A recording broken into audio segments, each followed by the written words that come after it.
नमस्कार, मी प्रोफेसर अक्षय जोरी. आपण आज जे काही M3 बॅकलॉग स्टुडंट आहेत, त्यांच्या जो काही बॅकलॉग क्लिअर होत नाही आहे, स्पेशली त्या मुलांसाठी ऑनलाईन एक कोर्स लॉन्च करणार आहे. ठीक आहे. आता होतंय काय, की बॅकलॉग क्लिअर का होत नाही आहे, याच्यामागची फर्स्ट ऑफ ऑल कारणं शोधली पाहिजेत. जसं की नको त्या गोष्टींचा स्टडी करणं किंवा लॅक ऑफ स्टडी किंवा इम्पॉर्टंट टॉपिक माहीत नसणं, right? Lack of practice, important questions माहीत नसणं. ह्या सगळ्या गोष्टींना ओव्हरकम करून आपण काय करणार आहे, कमीत कमी अभ्यासात तुम्हाला प्रॉपर M3 क्लिअर कसा करता येईल, त्यासाठी तुम्हाला प्रॉपर गाईडन्स केलं जाईल. आता हा जो काही कोर्स असणार आहे आपला, हा प्रॉपर ऑनलाईन असणार आहे आपला कम्प्लिटली. ठीक आहे. त्यासाठी तुम्हाला काय करायचं आहे, तर आपलं MT क्लासेस म्हणून ॲप आहे मॅथमॅटिक्स सेंटरचा. प्ले स्टोअरला जाऊन ते ॲप डाउनलोड करायचं आहे. तिथे तुम्हाला वेगवेगळे ऑप्शन्स दिसतील. त्यात M3 बॅकलॉग म्हणून एक कोर्स असेल आपला डिप्लोमासाठी खास. तो जाऊन तिथनं डायरेक्ट तुम्ही परचेस करायचा आहे. त्या कोर्समध्ये ठीक आहे, म्हणजे आपली नॉर्मल फी जी आहे, ते आपण बाकीच्या मुलांना माहिती की ₹5000 पर सेमिस्टर चार्ज करत होतो. बट तिथे ऑनलाईन तुम्हाला प्लस फायदा असा होणार आहे, ते तुम्हाला 1499 म्हणजे आपले ₹1500 ₹1500 तो कोर्स मिळतोय. ठीक आहे. आता त्यात तुम्हाला कसं असणार आहे, टोटल 7 महिन्याचा फुल ॲक्सेस असणार आहे. म्हणजे काय, की जेव्हा एकदा तुम्ही एनरोल केलं कोर्ससाठी, की त्यानंतर 7 महिन्यासाठी तुम्हाला फुल ॲक्सेस असणार आहे. त्यात तुम्हाला जे काही आपले प्रिव्हियस इयर्स इम्पॉर्टंट क्वेश्चन्स आहेत ते मिळतील. प्रॅक्टिससाठी प्रत्येक मंथली एक टेस्ट मिळेल 80 मार्क्सची. ठीक आहे. 3-4 टेस्ट जर दिल्या तुम्ही, तर त्यातलेच क्वेश्चन्स येतात. आता बरेच जे माझे ओल्ड स्टुडंट आहेत त्यांना माहिती आहे, की मी जे क्वेश्चन सांगतो 50% तेच क्वेश्चन्स येतात एक्झाममध्ये. ठीक आहे. सो ते तुम्हाला त्यात आपल्या नोट्स मिळतील, ॲडिशनली क्वेश्चन पेपर मिळतील, राईट? आणि लाईव्ह क्लासेस होतील आपले डेली किंवा वीकली 5 क्लास होतील. ठीक आहे. आता त्यांचा टाइम मे बी थोडाफार व्हॅरी होऊ शकतो, कारण बरेच बॅचेस आहेत सो दॅट. बट जरी तुमचा क्लास मिस झाला, तरी पण तो आपल्या ॲपमध्ये सेव्ह राहतो. तुम्ही ते 7 महिन्याचा जो काही ॲक्सेस आहे, कधीही कुठलाही क्लास सेव्ह रेकॉर्डिंग पाहू शकता. काही डाऊट आला, काय आलं, डायरेक्टली तुम्ही त्यात जाऊन क्लिअर करू शकता. नाही क्लिअर झाला, मला व्हॉट्सअप करा. क्लिअर? सो आता M3चं जे आहे आपलं नॉर्मली 5 चॅप्टर्स आहे बरोबर. Indefinite integral, definite integral, differential equations. आता हे मेकॅनिकल किंवा सिव्हिलवाले जे असतील त्यांना PD आणि व्हेक्टर आहे.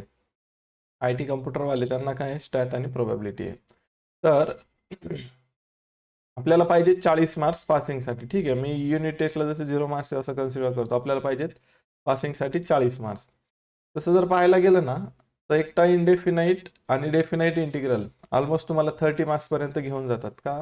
कारण जरी 80 मार्क्सचा पेपर असला विथ ऑप्शन्स आपल्याला 120 मार्क्सचा पेपर असतो, राईट? तर 120 पैकी 30 ते 35 मार्क्स पहिले 2 चॅप्टर्सच देतात तुम्हाला. I think more than that, म्हणजे 40 मार्क्सपर्यंत पण जातात, राईट? समटाईम्स. आणि पहिल्या 2 चॅप्टरवरतीच डिपेंड आहे तिसरा चॅप्टर डिफरन्शियल इक्वेशन.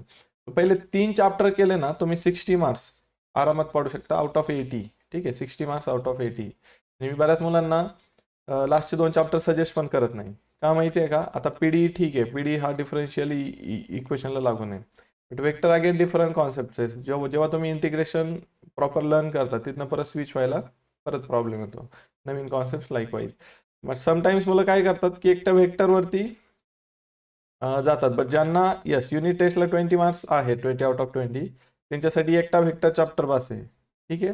तसंच IT कम्प्युटरवाल्यांसाठी प्रोबॅबिलिटी इझी आहे. 15-16 मार्क्सपर्यंत येऊन जातं. स्टॅट पण थोडाफार इझी आहे, राईट?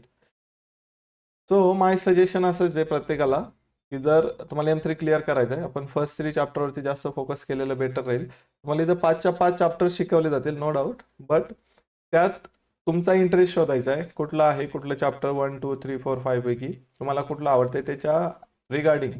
आता जर एखाद्याला इंटिग्रेशन आवडतच नाहीये at any how, right? So थोडंसं आता PD पण इंटिग्रेशनचा पार्ट आहे. But PD other than integration जसं की ऑर्डर डिग्री असेल, राईट? किंवा 5-7 मार्क्स ते आहे. प्लस डिफरन्शियल इक्वेशनमध्ये पण अदर दॅन इंटिग्रेशन तुम्हाला ऑर्डर डिग्री वगैरे ते 2-4 मार्क्स तुम्हाला कॅप्चर करता येतील. Plus vector. सो असं थोडंसं कॉम्बिनेशन करून पण तुम्हाला 30-35 पर्यंत पोहोचता येतं. जर तुम्हाला युनिट टेस्टला 10 किंवा अबाउट 10 मार्क्स असतील, तर तुम्ही एकटा वेक्टर आणि PDF थोडंफार डिपेंड राहू शकतं, राईट.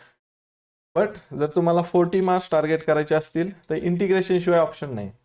कारण इंटिग्रेशन नंतर डेफिनाइट इंटिग्रल नंतर डिफरन्शियल इक्वेशन, तिन्ही चॅप्टर्स इंटिग्रेशन वरतीच आहेत. So without integration M3 clear करणं जरा डिफिकल्ट आहे, ठीक आहे, राईट. सो हा होता एक ओव्हरव्ह्यू.